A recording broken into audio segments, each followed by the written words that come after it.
Salut, comment ça va? Alors, je suis contente de te retrouver pour une petite vidéo, parlons-en.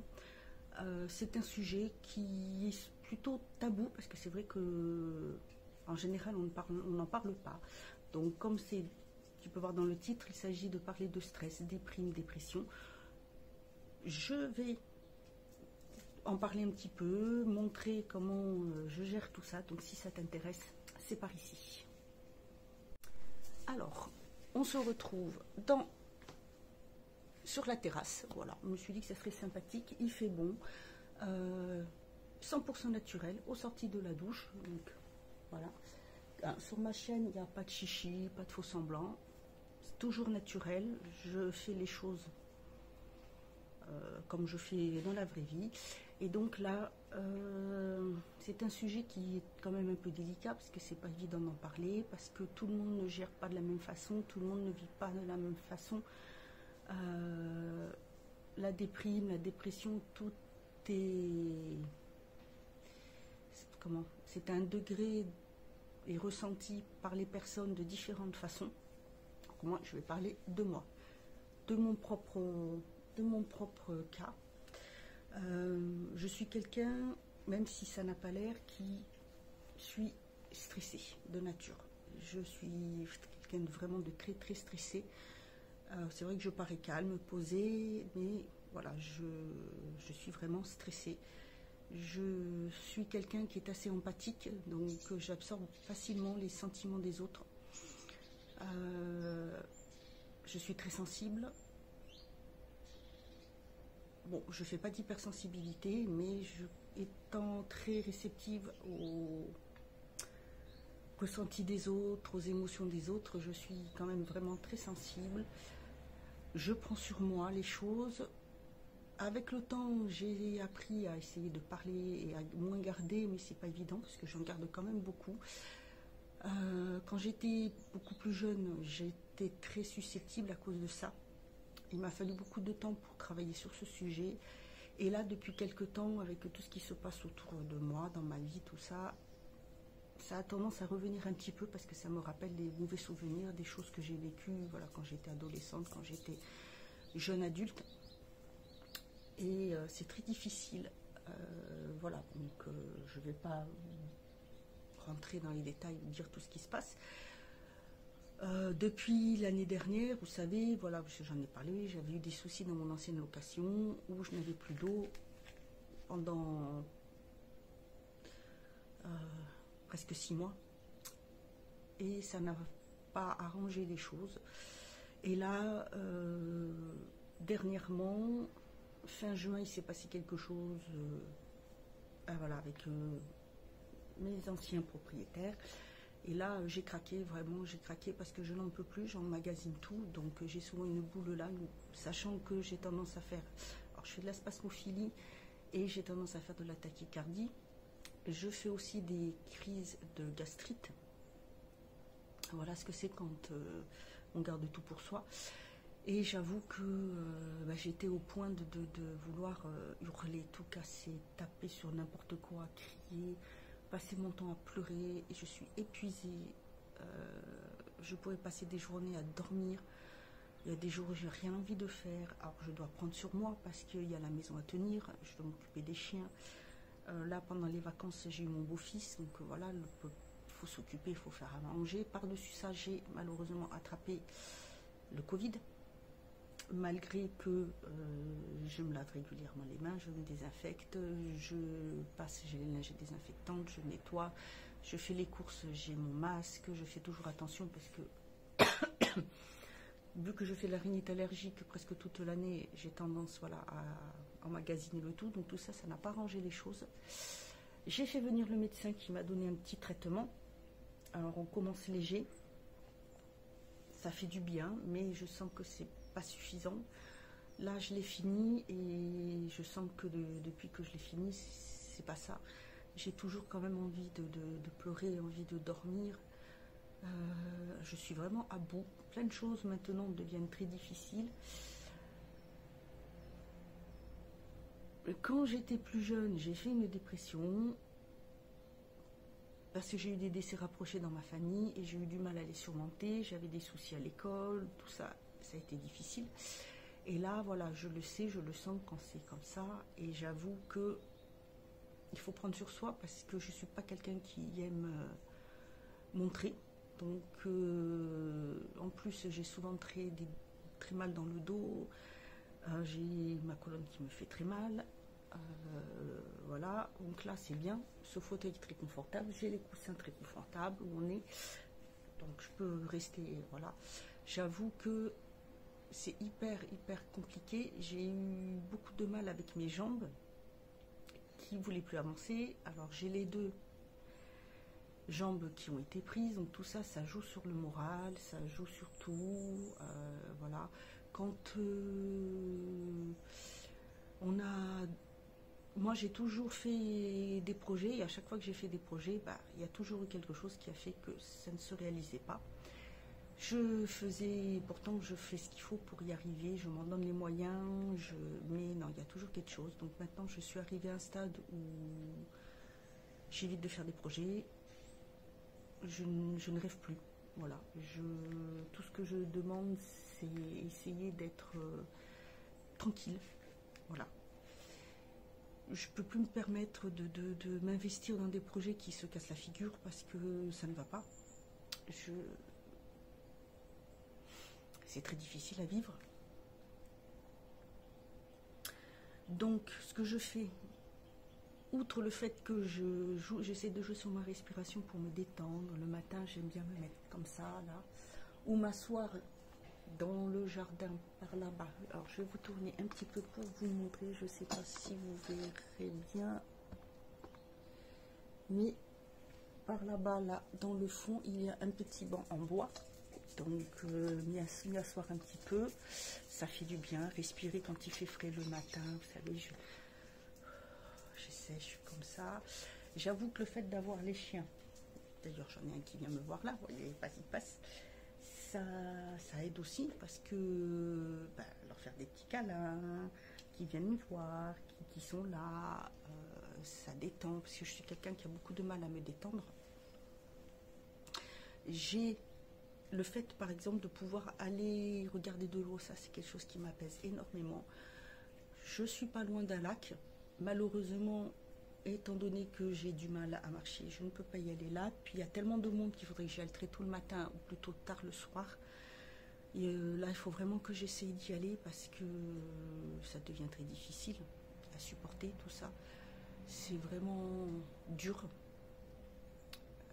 Même si on est avec quelqu'un, se sentir seul, c'est très difficile.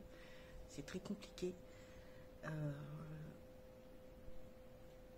J'ai des anciennes, on va dire des anciennes, oui, des amis, que c'est des personnes avec qui j'étais à l'école, qu'on se retrouve, on peut discuter, mais je les vois pas parce qu'on habite, c'est pas qu'on habite loin, mais je ne conduis pas parce que ma voiture n'est pas réparée, donc il faut que je la fasse réparer. Il y a des fois je peux pas conduire, c'est compliqué, donc on peut pas se voir.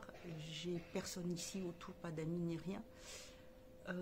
C'est difficile. Et puis je veux pas non plus les embêter. Regardez ça, j'avais toujours un côté. Donc j'essaye de prendre sur moi. Là, ce que j'ai fait, ça peut paraître bête, mais voilà.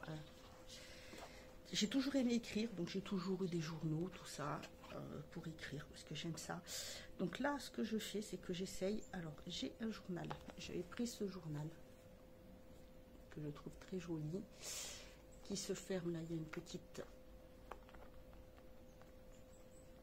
mince.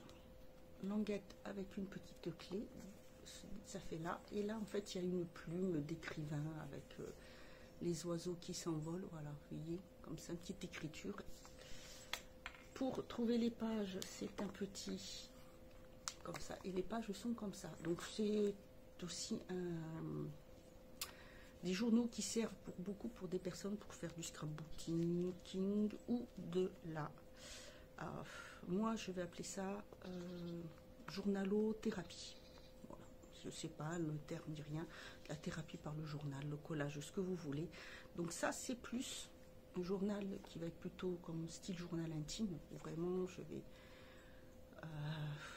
parler des choses, dire les choses, faire comme un roman, vous faisiez vraiment écrire plein de choses.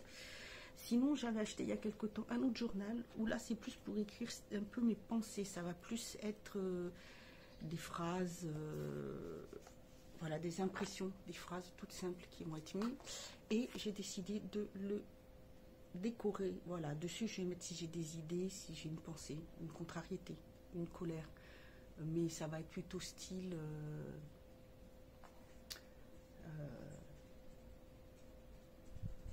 marre des imprévus, ça sera, vous voyez, des phrases concrètes comme ça, toutes simples, rapides.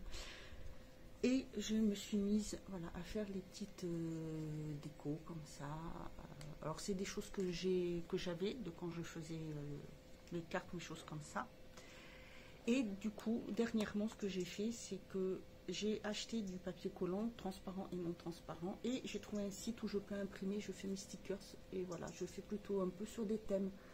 Je suis plus voilà, à faire des thèmes nature, vintage.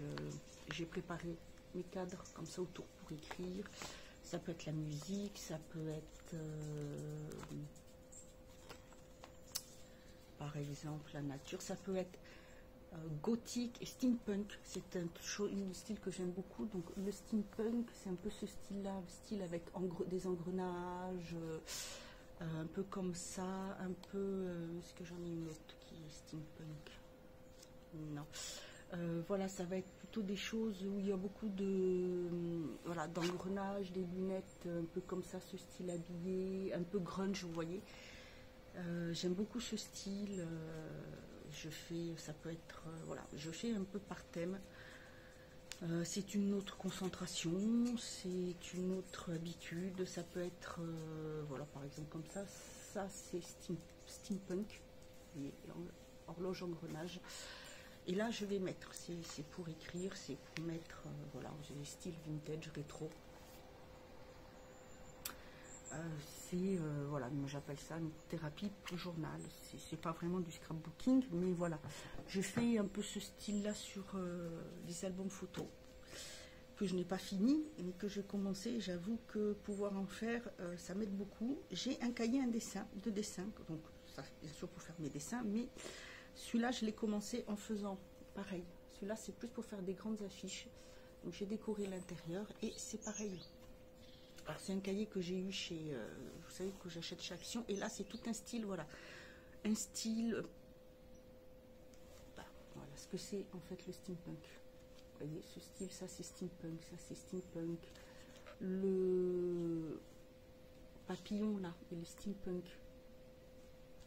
Voilà, vous voyez c'est ce style là. J'ai fait trois thèmes, j'ai fait un thème comme ceci. Non, 3, il y en a 4. Ça aussi, c'est steampunk. Celui-là, j'aime beaucoup. C'est des stickers aussi que je fais moi-même, du coup. Puis, je prends d'autres feuilles. Voilà, tout ce style-là. Comme ça. Et j'en ai fait une autre. Après, je dessinais dessus. Ah non, c'était le dernier, ça, voilà. J'en ai fait 4. C'était le dernier. J'aime beaucoup ce style-là. Ça laisse, en fait, j'essaie de faire travailler un peu mon imagination. Parce que... moi, j'arrive à avoir de l'imagination, mais une fois qu'il faut que j'arrive à me le mettre en concret, je n'y arrive plus. Alors, ça peut paraître bête, parce que je sais que voilà, il y a des dépressions qui sont graves, qui sont terribles, qui sont très difficiles, que s'en sortir, c'est compliqué. Plus jeune, j'ai pas hésité, hein, j'allais voir une psychothérapeute parce que j'avais besoin d'aide, et ça m'avait beaucoup aidé. Là je l'ai pris à temps parce que voilà, je suis plus toute seule, j'ai des choses à faire et c'est très compliqué. J'ai un petit traitement, il faut que je revoie le médecin là parce que je sais que c'est difficile, je n'y arrive pas. Alors la chaleur plus tout ça, plus le Covid, je mange moins. Bon, c'est pas trop grave puisque comme ça me fait perdre un peu de poids, et pour mon dos c'est très bien. Mais continuer à vivre comme ça, se ressentir, se renfermer, repartir dans ces vieux démons, ça je ne veux pas. J'ai vécu ça, ça m'a porté préjudice quand j'étais plus jeune. Je suis tombée dans de la boulimie plus jeune. C'est pareil, c'est un sujet que je n'ai pas trop évoqué. Mais voilà. voilà, et je sais les dégâts que peut faire une dépression, une déprime. Tout ça lié entre elles, plus le stress, des choses très difficiles à gérer. Je suis quand même toujours obligée de prendre sur moi, de puiser dans la force que j'ai en moi, mais c'est fatigant, c'est lourd à porter. Très, très, très, très, très, très lourd à porter. Et c'est vrai que c'est un sujet dont on ne parle pas parce que c'est tabou. Il ne faut pas parler de déprime, pas de dépression, pas de choses comme ça. Et franchement, non. Parler, en écrire, ça aide. Moi, tout ça, plus le fait que ça fait des années que j'essaie de pouvoir trouver du travail, que je n'y arrive pas, que je vois que maintenant les demandes sont de plus en plus exigeantes, même pour le télétravail, même pour répondre au téléphone, on demande du bac+5, excusez-moi, mais bon, répondre au téléphone, il ne faut quand même pas pousser. Je ne sais plus quoi faire. Je ne sais plus quoi faire. Et comme je ne veux plus m'autoriser à faire des projets, puisque aucun n'aboutit, même si je m'en donne les moyens, voilà, c'est très compliqué. Donc, écoutez, voilà pour cette petite vidéo. Je n'ai pas voulu rentrer plus dans les détails, parce que comme je vous dis, chacun ressent et vit ça à sa façon. Ce n'est pas pour polémiquer. Si vous voulez en parler, il y a toujours mon mail professionnel en barre d'infos. N'hésitez pas vous à me dire si vous avez des méthodes pour essayer de gérer tout ça. Si vous arrive des fois d'avoir du stress, d'en avoir marre, si vous avez des méthodes pour vous détendre et autres. Voilà, écoutez, moi je vous laisse et je vous dis à bientôt. Et en attendant, prenez bien soin de vous.